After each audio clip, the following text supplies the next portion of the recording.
semi-quincentennial of American independence, I have been sitting in the reality of contradiction. Most folks don't know this because we don't really teach it all that well, but in one of the first drafts of the Declaration of Independence, an entire paragraph was dedicated to admonishing or attacking the transatlantic slave trade. In that same paragraph, enslaved Africans were called men in all caps.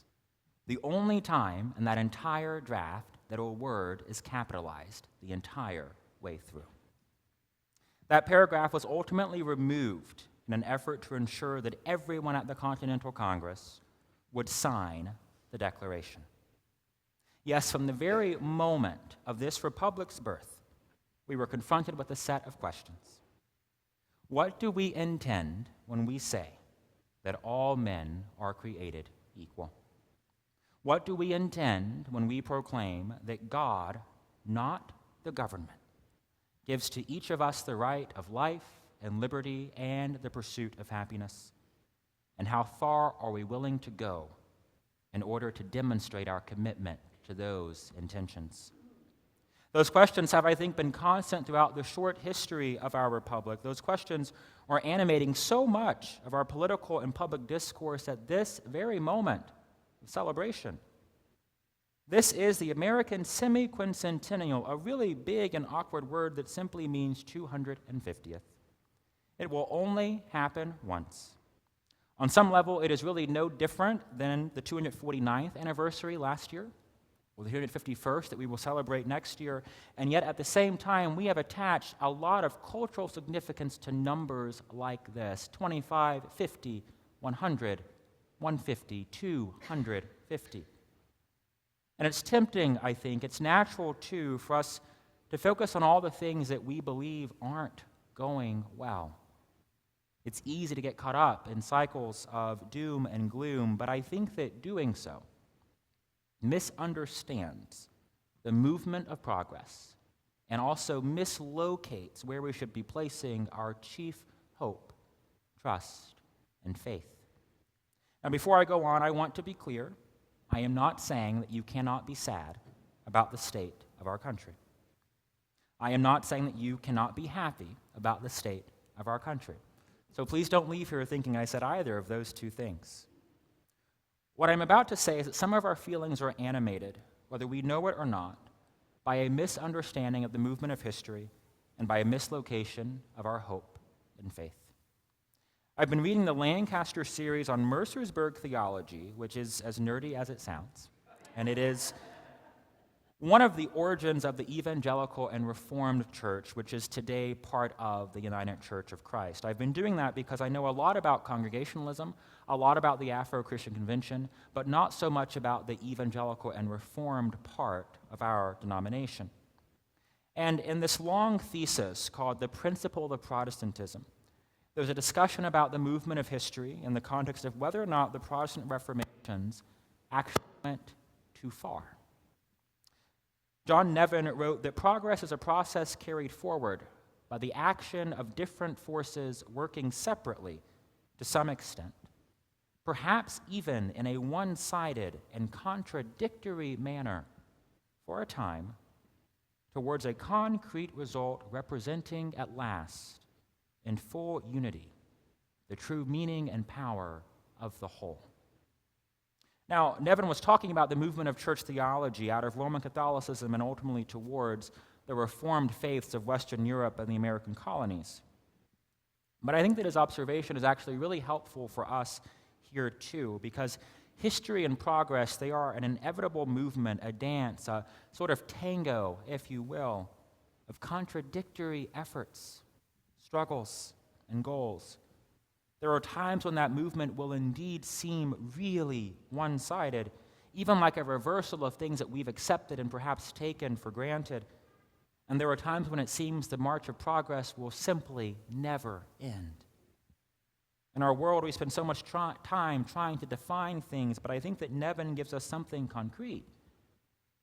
We advance towards the full unity and full realization of meaning proclaimed in our highest ideals.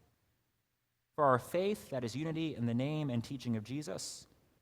For our country, I think it is living into and out of that old Latin phrase, e pluribus unum, out of many, one. In our present moment, I think that we seem really far off from that kind of unity. Our politics appear more divided than at any point since the 1960s. Our president has used his position to attack and at times denigrate his opponents in ways that are genuinely unfamiliar for politics in this country. And that same president has also been the victim of 3 different attacks, efforts to end his life. Support for things like same-sex marriage have experienced a significant and startling drop in public approval. Access to abortion and other medical care, rights that had just been won right before the 200th anniversary of this country's founding, now no longer seem to be as cemented as once they were. We have seen hundreds of school children harmed in their classrooms. We have the world's first and only trillionaire, alongside the ever-present crises of food, housing, medical, and child care affordability, all of these things happening in one united country. Celebration and lament, contradictions, as American as apple pie.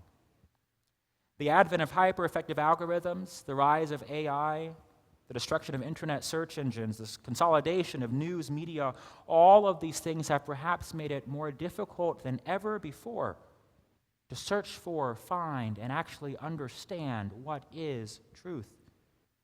There are some days when it seems entirely possible that Americans are truly living in vastly different realities. Indeed, over the past few weeks, I've heard people suggest that because of those realities, there is nothing worth celebrating about our country today. And I find that really hard to believe. Because right now, despite all the things that we think might be going wrong, at every level of government, there is more diversity than at any other time in American history. Folks of all faiths and traditions spend some parts of every week in their respective houses of worship. Our schools acknowledge more holidays from different cultural and ethnic groups than they have ever done before. And many, many people, despite all that might be told right now about immigration, about amnesty, about asylum, every single day, many, many people make the decision to risk hell and high water in an effort to get to this country.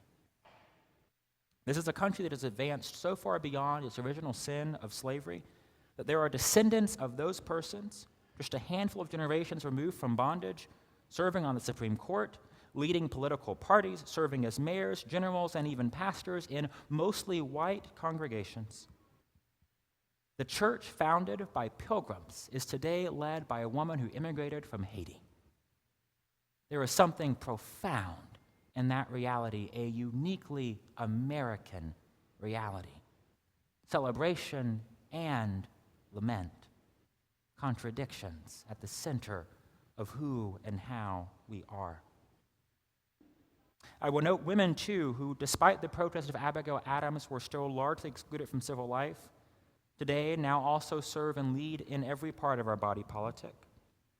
They serve on the court, they serve in the legislature, they lead great companies, they lead churches, too. And so I am confused if we believe that there is nothing worth celebrating about this republic. I believe that it's possible for us to hold the tension of what is right and what is good with what is wrong and what should be different. That in between all of that, we can somehow find our way towards that more full unity that might one day be expressed.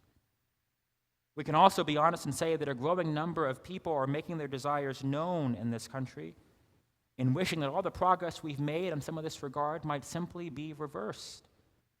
Again, celebration and lament, a contradiction. I will be very clear about how I think this movement ends, in part because this country has already offered so much in seeking to answer questions about its original intentions. There is something arrestingly poetic, I believe, in the reality that our country's deadliest war is the one that we fought against ourselves. Brother against brother, friend against friend, more than 500,000 dead, several 100,000 wounded, cities in ruin, if not burned to the ground. All of this in a war of ideals, that became a war of lead. A war fought ultimately to answer three questions again. What did we intend in proclaiming that all men are created equal? What did we intend in declaring that we are all given rights from God, not government, of life, liberty, and the pursuit of happiness? And how far are we willing to go to establish and preserve a more perfect union? I'm in danger of getting on a soapbox about how great this country really is and can be, so I'm going to now turn back to religion. The Continental Congress is exceptional for many reasons. And one of those lies in the reality that this was one of the most diverse gatherings of religious people in the history of humankind. You will have to really think about religious history to understand this point. But for the vast time of human history, your faith was the faith of your ruler. That is how governments were ordained, laws were made, culture was passed down. In this country, from the very beginning, gathered in that hot, muggy, dusty Philadelphia room, you had 56 men, all of different faiths and traditions. And for the first time in history, they proclaimed that some new government might arise without attaching a particular practice of faith to it. That is a radical departure from almost every part of human history. The Declaration of Independence is a political document, and I think a theological document too. If you read that text, it's a stunning example of covenantal theology. We know covenant well in this denomination, in this congregation. It's in your bulletin right now. We have our own covenant, an expression of how we might choose to be in relationship with one another, trusting in God to help guide us there. The Declaration of Independence is really stunning because its proclamation is that God will see us through. God will help us realize life, liberty, and the pursuit of happiness. Not just our own endeavors, not just the might of our arms, the force of our words, but by thoughtful prayer and commitment to the one who offered us these gifts and blessings first. In the Declaration of Independence, the signers of that document advanced a novel notion that God intercedes and interacts with everyone. There were churches then that weren't even ready to make a statement like that. God intercedes and interacts with everyone, not just a king nor a queen, not just a power or a principality. In submitting the Declaration, the signers appeal to the supreme judge of the world. And I think that matters because it's a reminder that the world that we intend to build is not determined by a government, administrations, or political parties, nor a particular church. That last part is important too, because at this 250th anniversary moment, there is real momentum behind the idea that we should marry church and state together. I will be clear, Christians should and must reject such an objective. This country does not benefit from Christian nationalism, and, believe it or not, neither does God. Christ's church has suffered greatly every single time folks have distorted Christ's teachings and other prophets in an effort to enforce power and authority. And I believe that efforts to do so are mislocating our highest faith and trust. I have offered that phrase to you a few times this morning, and here's what I mean by that. There's a danger in this earthly life to place our confidence, our trust, our faith, our highest hopes in earthly things, to believe if we just vote correctly in one election, pick the right party, pick the right president, pick the right governor or mayor, get the right ruling from the court, that everything is going to be okay. And yet what we are reminded time and time again in this faith is that our highest trust, our highest faith, our highest call is not in following an elected leader, not in following earthly men and women, earthly things. It's in following the teachings of Christ and following the call of God. That is the reminder I hope to offer to us today. And in saying that, there is good news. Powers and principalities and even governments long established will see their days end. And in between the contradictions of celebration and lament, we will find our way towards a more full expression of who and what we are called to be. In the great annals of history, 250 years is really not that long. So for all the things that you think are going wrong, and for all the things that you think are going right, fear not. There is so much more history left to go. We are only in the early days of the group project that is the becoming of America. There is more good news found in the text that Brady read for us today, good news in the prophet Zechariah and the prophet Jesus, who we know as the Christ. It is easy for us to believe that we should place our hope and faith in earthly things, and yet the point today of inviting Zechariah into this space of reading the Old and New Testament is I hope you might see the through line, that the God of yesterday is the same God of today and will be the same God tomorrow.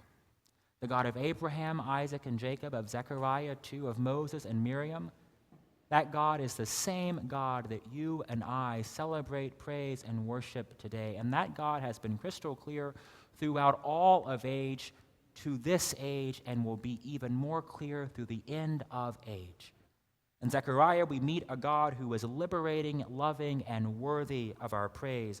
This is not a God who revels in the misery, mistreatment, or subjugation of disfavored groups. It's a God who shows up for the lowly and casts warnings against the high.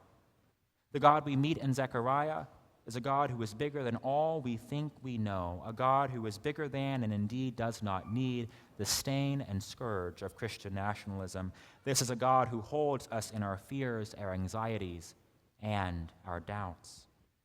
In the Gospel of Matthew, we meet the prophet who God sent us in the efforts to show us a better way. We meet a Jesus who is lamenting that all the people he encounters seem unmoved by the stories, by the teachings that both Jesus and John the Baptist have offered to them in their time, that they are hearing these good and wonderful things, and their reaction is just to sort of say, what's your point? So what? Why should I be different? Why should I expect this life to be different than what it could one day be? And Jesus could react in any number of ways, and instead he chooses to simply say, I see that you are tired. And I want to invite you to rest. I want you to take confidence in knowing that the God who made our worlds that are and all that are to be was with you then, is with you now, and will be with you to and through the end of age. That what I am offering to you as teachings for how to live a better life, they are timeless. They might change by context or geographic location, but they extend for all of eternity, inviting all of us into a different way of being, a different way of living, challenging us to dare to believe that we could actually make God proud in having made us as part of their creation. Yes, at this hour of our nation's history where we might have celebration and lament, the observation is that we should not place too much trust in our country, in certain parties or political platforms, that we turn away from trusting in God, who before any government, before any president, before any constitution, before any declaration of independence, that we should not turn our attention away from a God who offered to us first life, liberty, the pursuit of happiness, things that we express a little bit differently in the church world, but you know them all the same: love and grace, compassion, mercy, care, all of those things unending, all of those things unbending, extending freely, often, and always unto you.